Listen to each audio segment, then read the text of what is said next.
So over the weekend, President Biden's medical team announced that he had stage 4 prostate cancer and that it had metastasized to the bone. And reactions were kind of ranging all over the place. I saw this tweet from Piers Morgan and it really set me off. And the tweet says, "I'm going to block anyone I see, and there's already a lot of this vile crap flying around, mocking, celebrating, or playing partisan politics with Joe Biden's health news. The man has served his country for 50 years and is fighting for his life. Show some bloody respect." And that was followed up by David Axelrod, a former Obama administration member, saying that criticism should be muted during this time of serious family news to the Biden family. This makes me angry because the very same people that were responsible for this massive cover-up of Biden's health and honestly his mental ability through his entire presidency, something so obvious, are now telling me how I should feel and how I should behave and to not play partisan politics when it comes to Biden's health news. I thought Tim Carney said it the best. President Biden deserves our prayers, but he does not deserve the benefit of the doubt. And dare I say, of course, say a prayer for President Biden, but now is not a time for quiet reflection and thinking and talking sessions with how do we move forward as a country. Now is actually time to be outraged and even more skeptical at two specific groups of people. And I'll start up first with legacy media.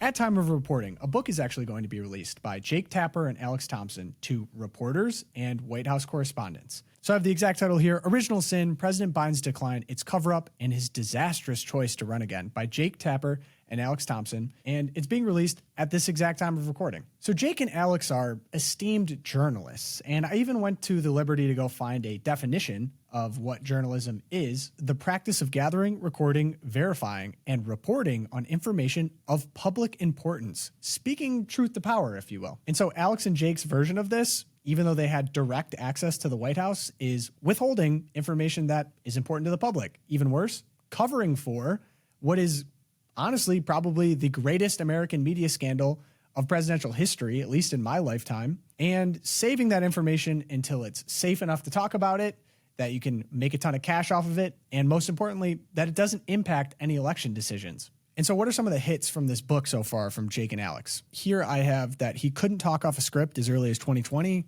A decline was noticed as early as 2015 by his own aides. The medical emergency that we are all wondering about in Las Vegas was absolutely real. His aides were having internal discussions about putting him in a wheelchair during his presidency, and that he forgot names of his own cabinet officials during meetings. He didn't recognize George Clooney during the infamous fundraiser with Obama. They hired Steven Spielberg to help make him look better in front of cameras to chop up footage. But I think the most damning of all of this is that an aide said about his 2024 run, he just had to win, and then he could disappear for 4 years. He'd only have to show proof of life every once in a while. But what was the worst part about this egregious lack of duty and obvious cash grab by Jake Tapper and Alex Thompson? Not just were they not reporting, they were actively covering up the decline. How do you think it makes little kids with stutters feel when they see you make a comment like that? It's very clearly a cognitive decline. Okay. That's what I'm referring to. It makes me uncomfortable. You have no I can't. That's so amazing. It's so amazing to me that try and figure out an answer. A cognitive decline. President Biden embraces his stutter, talking about it, while Trump mocks it, exaggerates it, belittles it. He's sharp physically. I mean, mentally. Yeah. I think the question is physically, right? Right. More so? Right. Right. And the guy who's his chief opponent is only 3 or 4 years younger than him. Exactly. I mean, you have questioned President Biden's age, mental fitness, ability to lead. Of those supporting Biden, you said, quote, "Shame on all of you pretending everything is okay. You're leading us and him into a disaster." Do you worry that you damaged him at all? I don't doubt that you got hugs and handshakes behind closed doors today, and maybe even publicly, some of them because they like you personally.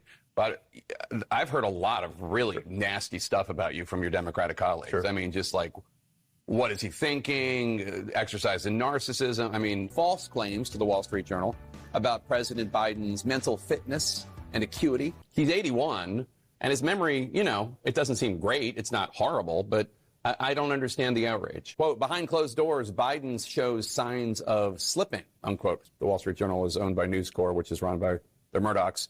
Beyond the headline, there is some critical nuance here. The article is mostly based on observations of Republicans, with former Speaker Kevin McCarthy the only one going on the record. They do note in the article that most of the criticism comes from Republicans. Have you heard any concerns from anyone who has met with President Biden about him seeming a little slower? No. Legacy media lying, not new information, but of course it's good and righteous to be outraged that we just witnessed the biggest gaslighting campaign of all time from the people that are supposed to be big J journalists, speaking truth to power, giving us information that can help aid our decisions. Turns out all completely a lie, nothing new. But the second group of people that I'm even more mad at are the Democrats. Because while they were working with media to cover this up, they were completely happy to parade an empty suit, make decisions on his behalf. And if I dared ask any questions about this, I actually was the threat to democracy. And of course, because the internet's forever, we have video footage of all of this. Does the president have the stamina, physically and mentally, do you think, to continue on even after 2024? Don, you're asking me this question. Oh my gosh, he's the president of the United States. You know, I can't even keep up with him. The most difficult part about a meeting with President Biden is preparing for it, because he is sharp, intensely probing, and detail-oriented and focused. I can testify because I've been working very closely with this president for the past 2 years. I've been knowing him for 30 years. And I'm telling you, this guy's tough. He's smart. He's on his game. Joe Biden has vision. He has knowledge. He has a strategic thinker. The president is focused. He's detail-oriented. He's always thinking about the big picture. He is engaging. He is capable. He has an incredible record as president. And I'm often with him on foreign trips. He's at the top of his game. So he has a vision. He has knowledge. He has judgment.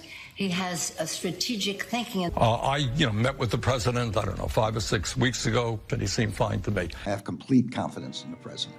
I have watched him expertly guide meetings of staff and cabinet members. I could not have more confidence in them. You didn't even have to go that far. You could have just said, yeah, I saw him, Bernie Sanders, he seemed fine to me.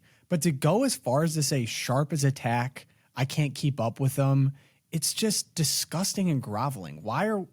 It's an unnecessary, of course, now making you look like an idiot and like you lied because you did. So politicians that claimed they were representing the public and upholding democracy were more than happy to make decisions on behalf of a complete figurehead president, someone that was an empty suit, clearly not calling the shots.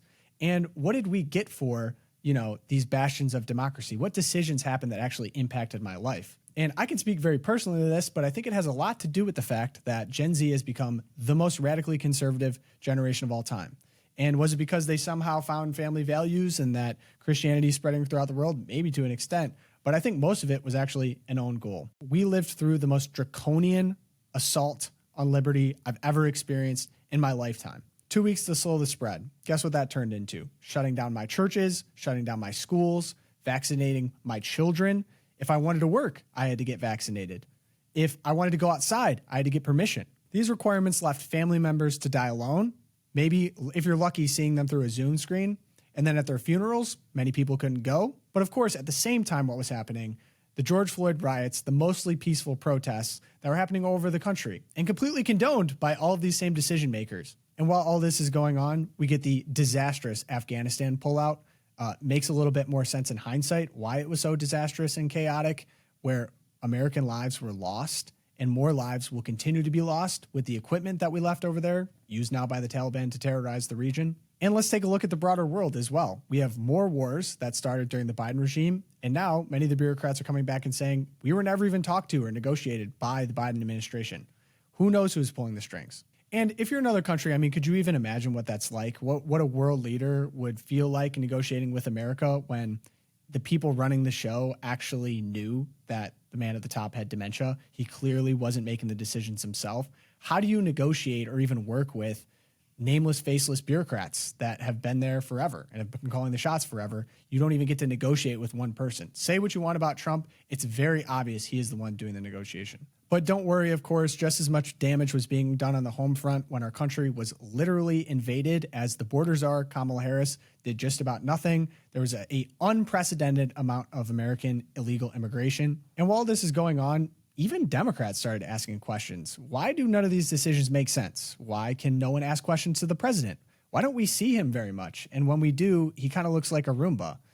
If you dared ask those questions, you were slandered, you were silenced, and even worse, if you considered voting for Trump, you were a threat to the soul of the nation. And so as Biden's mental ability was getting worse, this was a problem that Democrats just couldn't have. And so they had to drum up 98 obviously bogus charges on President Trump, not to mention that the Secret Service magically couldn't cover a sloped roof in Butler, Pennsylvania, and 2 different attempts, I think 3 maybe, were made on the life of President Trump. And the crazy part about all of this, it almost worked. It really wasn't a landslide win for Donald Trump. Yes, he won, but it was definitely not a Reagan-style landslide. And the reason is there's people that still would vote for safety, even if it comes from completely undemocratic, tyrannical rule by bureaucrats instead of the person we elect to run the country. So, Piers, here's where we're at right now in America. Americans are furious because they trusted experts that lied to them. They were told that they had representation in their government when they didn't. And they were told they lived in a democracy when they clearly did not. And so what answers are being offered to Americans that have righteous anger over the fact that they've been living in a corrupt media and government system that have directly impacted their livelihoods over the last 4 years? I really do want to ask you about something that has been breaking out of CNN. Our Jake Tapper and Alex Thompson have written a book called Original Sin, and they call it a cover-up of Biden's health and his cognition and his fitness, quite frankly, to be president of the United States. You sat next to Biden in the Oval Office February 27th, 2024, just a handful of months before the president took that debate stage. And it was later reported that you and other Democratic leaders were talking before the debate about having a plan. You and Hakeem Jeffries, Nancy Pelosi, Barack Obama. I understand you later denied that that ever happened. But I am curious, I'm interested to know whether the man that you saw sitting there on that couch on that day, you were in there, you saw him up close and personal. Did you really not have any idea that he was not fit to serve a second term? Casey, we're looking forward. We have the largest Medicaid cut in front of us. The answer, we're moving on, simply is not good enough. And so what's the answer here? I honestly do not know. Everyone involved in this cover-up at the government level should be dragged in front of Congress and tried for treason. Now, look, do I think Republicans are above potentially doing something like this in the future? No, I don't. But I do know one thing. The message needs to be sent. The nameless and faceless and sometimes public figures that were associated with this tyranny and autocracy and assault on the American way of life and democracy need to see jail time. There needs to be amends made. There needs to be a clear line in the sand. And so at this time, as the legacy media is telling me exactly how I should feel, I say back, you've lost that right and you've lost credibility. The apparatus that abused the American people, tore up the Constitution, and directly impacted my way of life needs to be publicly and permanently removed from any type of power in this country. And so forgive me if that's where my focus is at this time. I'd say continue to be skeptical and root these people out of public life.